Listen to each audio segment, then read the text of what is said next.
By the time most producers are still trying to get their first placement, the Alchemist had already been signed to a big hip-hop label, toured with Cypress Hill, and was quietly figuring out how the music industry really worked. Over the last 3 decades, he's become one of the most trusted producers in hip-hop, working with Mobb Deep, Nas, and Eminem before pivoting away from the industry to build a label entirely on his own terms. But how does a white Jewish kid from Beverly Hills become one of hip-hop's most respected producers? To understand, we need to go back to Los Angeles in the early 1990s.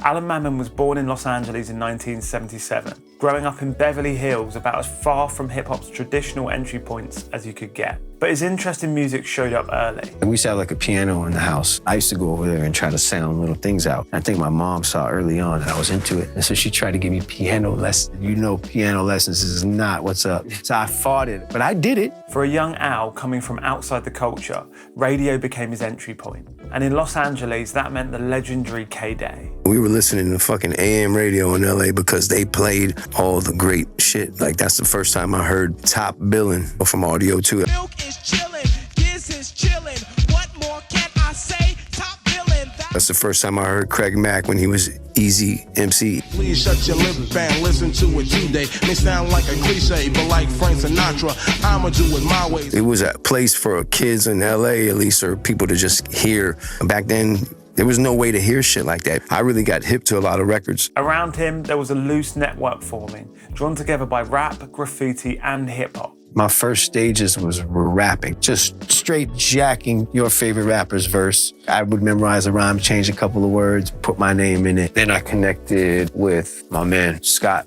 Khan. We were all doing graffiti. We were all being bad kids. We were all making rap. Scott knew this kid, Evidence, and he was already rapping with Will. I Am. Evidence lived in Venice. His neighbor was Quincy Jones III. Evidence was like, yo, I'm gonna bring you and Scott to meet Q. That was some of my first times watching music be made. Scott, coincidentally the son of actor James Caan, and Al decided to join forces. Al went under the name Mudfoot, while Scott performed as Mad Skills. We created the Hooligans, and Q took a liking to us. From there, they began working on a full album, executive produced by none other than Cypress Hill's Be Real. I first met these dudes through our manager, Amanda Demi. She says, I got these 2 kids. They're pretty fucking good. You want to hear them? And I'm like, yeah, sure. Turns out to be Al and Scott. And this dude had bar work at like 13, 14 years old. And I was very impressed. First I grabbed the number 2, and then I hit the loose leaf if you got beef with my crew. There were a couple dogs for protection. And while the album was still taking shape, they were invited to join Cypress Hill and House of Pain on their tour. In 1993, the Soul Assassin tour happened. We had got signed. We didn't even have an album out yet, and we just got thrusted on this United States tour. Cypress was on top of the world. Soul Assassins was like huge. Back off tour and riding high, they were quickly brought back down to earth when Tommy Boy decided to shelve the project entirely. Tommy Boy got cold feet because there were 2 little white kids in a time where white kids weren't necessarily being fully accepted. You had to be stamped by somebody. I don't think Tommy Boy thought that because of where they came from, that any stamp was going to be enough for him. At 15, Al had already seen how quickly momentum could disappear, and it was his first real lesson in how the industry actually worked. But along the way, he'd already been introduced to a few people that would help to shape what came next. The Hooligans deal didn't last, but it opened a door. Through the Soul Assassins camp, Al was allowed to stick around, helping Cypress Hill on tour, doing whatever was needed. When the Buddha used to blow up on stage for Cypress, I was the one shaking it. I had to blow it up. That was one of my jobs on tour. It wasn't glamorous, but it put him around people already operating at the highest level. I had this manager, and they was like, so we got this little rap group. 2 little white kids from Beverly Hills. And I was like, get that bullshit the fuck out of here. Then I met Al, and I was like, oh, this kid's cool as fuck. He reminds me of me. Tenacious fucking worker. And just the love and the fucking, and smart, and just work and work and work. And it was those qualities that led to Muggs keeping a young Alchemist around the camp. I'm gonna give this kid access and let him be around. I'm gonna just cut all this shit you have to go through and just put you right here. You with the biggest group in the world now, in the studio, going on tour. Because I knew all he needed to do is be around it. He's such a fucking smart kid and such a sponge. You'll figure it out. The access became an education. And when Alchemist decided to switch to behind the boards, it was House of Pain's DJ Lethal that took him to get his first piece of gear. I remember Lethal took me to Guitar Center and I wanted to buy the SP because everybody had the SP12. He's like, just buy this. It looked like a keyboard. I didn't play piano. piano, but he just said, trust me, it does the same thing. And that's kind of, I developed my style with that ASR 10. At the time, Cypress Hill were working on their third album, and Al was in the room for all of it. I would sleep on Mug's couch and we would just work on beats. I was really good with the ASR 10, so that was like my job. And I had a good ear, so he would give me boxes of records. I would find samples and like pull them up on the ASR and maybe chop some or maybe make like a halfway of a beat. But he wouldn't let me do the drums. He didn't trust my drums. In a sense, this was a full apprenticeship, working with some of the best producers in the game, honing his craft. I did a lot on that album. When it came out, I didn't really have a credit on it. I didn't mind because I knew it wasn't my position. I didn't have a name yet. And Muggs was paying me well, keeping me in the mix, and it was a great opportunity. He'd built up a wealth of experience working with some of the West Coast's biggest stars, but without a name of his own, he knew he couldn't stay there forever. After years of learning by proximity in Los Angeles, Al made a clean break, moving across the country to New York, enrolling at NYU, and for the first time, he was out on his own. I did 2 years at NYU, was doing that little bit of producing for the High and Mighty or the Far Right or Dilated. I was set up in the dorm originally, and we would just be making beats and trying to figure out a sound. At the time, he had support from his parents, but he was determined to stand on his own 2 feet. My parents were giving me like $1,000 a month to survive. At the time I was selling the weed with my roommates, I worked long enough to save 10 months worth of those checks. Once I had like 10 grand in a bank account, I remember like calling my parents going, yeah, I'm good from here. It's a blessing in the world to have family that could help, but then it also made me want to feel what it would be like on my own. And school itself was never the end goal. Just being in New York, the epicenter of hip hop, was what motivated him. I used to sit with the advisor who was like, all right, you got to pick a major now. I was like, I don't really know what I want to pick, but I'm doing a lot of music. I showed her everything. I told her what was up. She was like, you know what? If you want to give it a shot and you think you could make it work, then try. And you can always come back after a semester if it's not working. In New York, Al learned pretty quickly that proximity to those big artists came in different forms. I used to sell weed to D'Angelo. Premier hooked me up with him. When I first moved to New York, Premier was like, can you, bring some weed? He was like, when you go there, don't have anything in your hand. I walked in, gave him a pound. I'm like, yeah, Premier. He said, oh, that's what's up. So gave me another pound. Everything I said, you had to give him a dap. And then I understood what Premier said. At the same time, he was quietly sharpening his production, contributing beats for artists like Dilated Peoples. This club of lane, punch out this piston hurricane.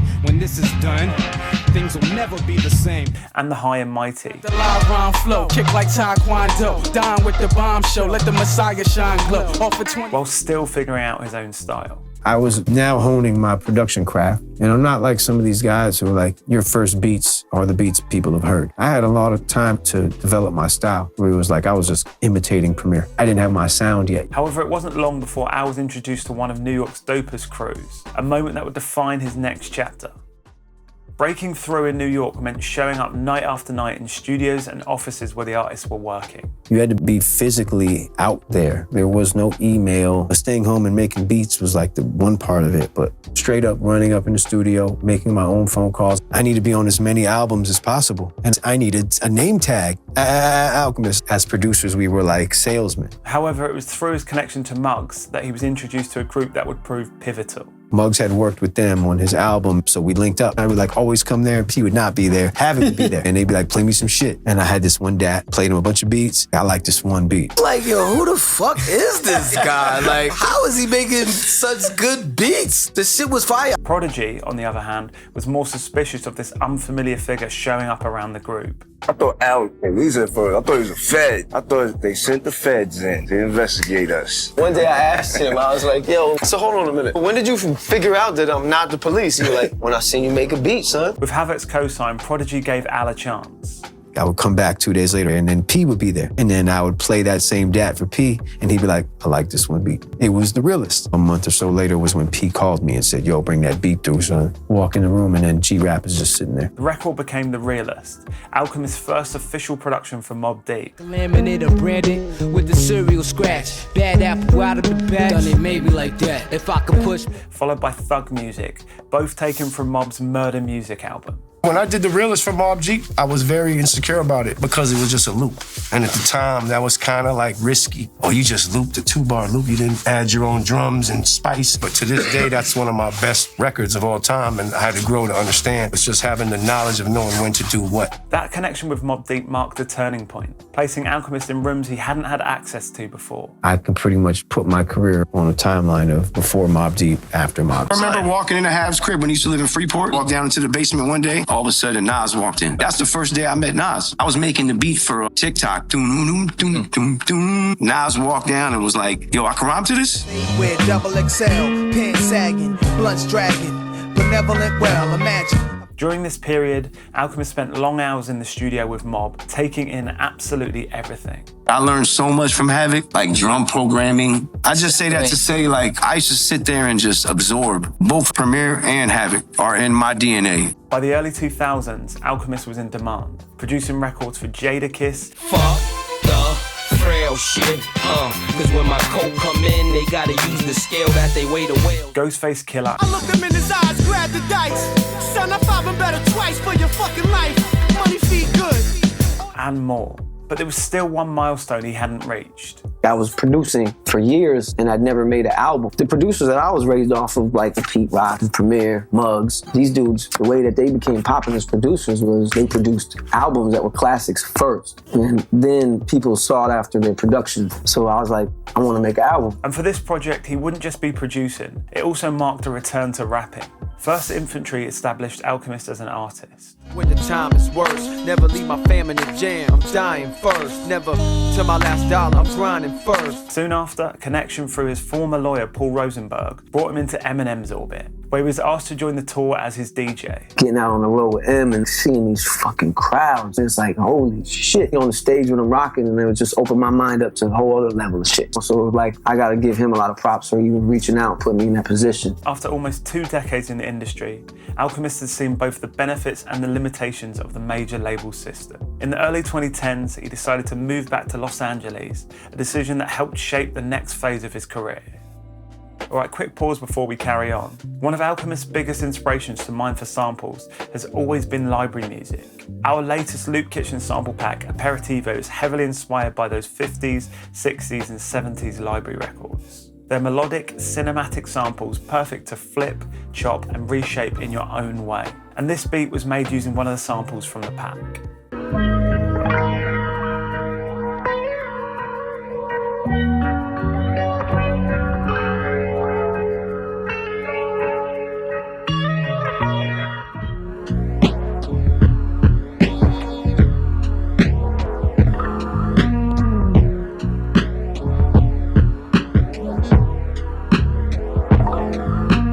At the moment, all our packs are buy one get one free using the code COVERTCOUPON at checkout. Plus, we've also got a couple of free packs you can grab as well. And if you make beats and want somewhere to share your stuff, get feedback or just talk music, we've got a Discord full of friendly producers and music lovers. And all of the links for those are in the description. Anyway, back to the story. Back in Los Angeles and out of the day-to-day New York hustle, Alchemist found himself working in a different environment. Al jumped in the studio with Currency, and it was during those sessions he realized there was a different way of working. He came over to do a song, and we did 2 that day, and he wanted to drop them that night, and that blew my mind. Next morning, he was like, these songs are too good, let's keep working, I'm gonna stay in LA. Fast forward, we made a whole album. There was some complications why we couldn't put it out through the label, and then Currency called me and was like, yo, I just wanna put it out. I'm just gonna put it out for free. He said, well, look, doing this collab with Diamond Capsule, we can make it a Covert Coupe capsule, and I'll give you the bread. And I just took a risk. Prime time, it's Mr. Go. Left on the bitch who can't find the right mind. I'm tweaking past The speed and the freedom to release on his own terms began to reshape how Alchemist worked. Years of work with established artists had quietly built his reputation. Now that reputation was reaching a whole new generation. I started meeting this new generation of kids who grew up off that shit. Action, Mac Miller, Schoolboy Q, Earl, Damo Genesis, Danny Brown, this new batch of artists who were coming up, and I realized, damn, this is dope because they know me for what I did. So I can just be me. We had a party over there at the studio and we just kept the barbecue going for a whole week. Those were the early stages of where I'm at now. To me, that's like the whole phase 2 of my career. Around this time, a conversation with producer Knowledge introduced Alchemist to a different way of releasing music. I give a lot of credit to Knowledge. He had his Bandcamp page. And he'd like pull up his Bandcamp page and it'd just be like 50 artworks of his album covers. And he kind of pushed me over to like finally doing it. I made a Bandcamp page and I put out a project called French Blends. And it was just instrumentals.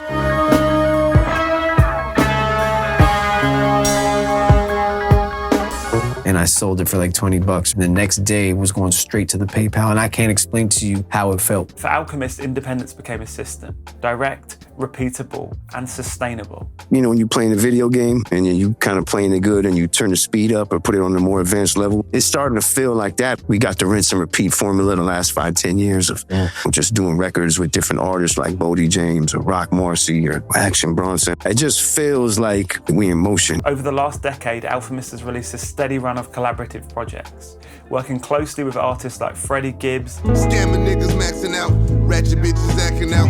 God made me sell crack, so I had something to rap about. Larry June. I'm still standing on my word, I've been grand scheming. Took a trip to the Shire after I left Cleveland. Action Bronson. I'm a superhero, I wasn't born with De Niro. Somehow I turned into De Niro. It's give me and Westside Gun. Shots left your stomach out. Don't ash nigga, these ain't coming out. Being able to create catalog under my own label, that's a dream. Fuck the music industry. And just be honest, like, it's a headache. It's a fucking disgusting industry. I'm banging shit out, doing shit at my rate, tapped into a fan base that I'm directly connected through. So in that aspect, it's like I bailed out of the industry. And over time, Alchemist began to see his role less as the centerpiece and more as someone creating space for artists to shine. Production is secondary to me. Raps are everything. I always try to figure out when I'm working with an artist, what is the type of bed they want to lay on. You know how you go in a hotel and you got those nice plush beds and you jump on the bed and you sink into the top of it and it just wraps around you? That's how I try to make a beat. It's just there for the MC to shine on. From entering the game as a rapper at 15, to working with some of hip-hop's biggest artists, to building his own label and releasing independently, Alchemist's career has taken a path few producers ever manage. And if his story shows anything, it's that there's more than one way to succeed in the music industry. And if you want to see more stories like this, check out our Behind the Records series in the playlist on screen, exploring the producers, albums, machines, and samples that shaped hip-hop history.